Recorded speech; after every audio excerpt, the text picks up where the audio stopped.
Our Made in America team is back, and there is news out of Washington, taking the challenge to the Pentagon. We've been asking the question, should America's fighting forces wear clothes and shoes made in America?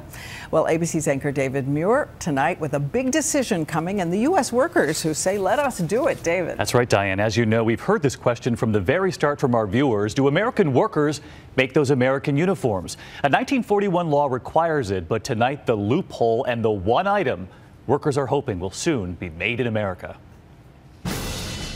Our troops in uniform all over the world protecting us and the American dream. That uniform, every part of it, made in America. And to get into those uniforms, our troops, far more fit than most of us. Even their gym clothes, the t-shirt made here, the shorts made here. But there's something afoot about their sneakers.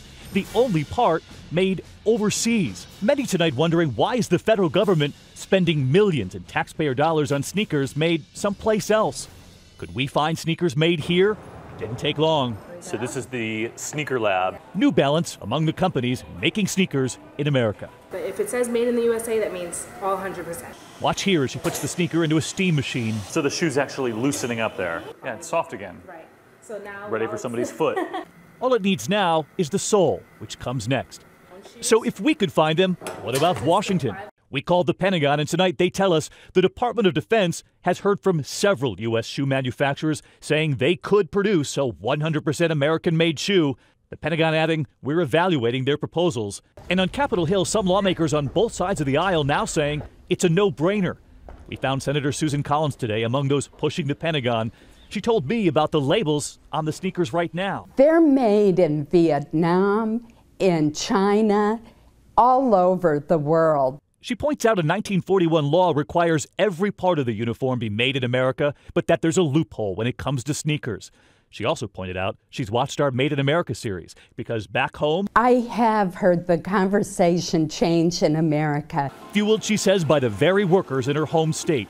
3 New Balance factories where tonight they're sending us a message. We can make it here! They've also sent us the very prototype they've pitched to the Pentagon. They're not the only ones. Cap Shoes in Virginia, Wolverine in Michigan tonight, all saying we can do it here. Hoping Washington is listening. Well, back where they're making the sneakers tonight. Made in America.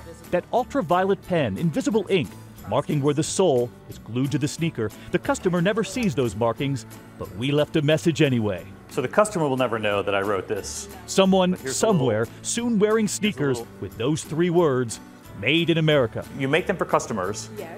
The question is, will you make them for the troops? I hope so. You hope so? I hope so.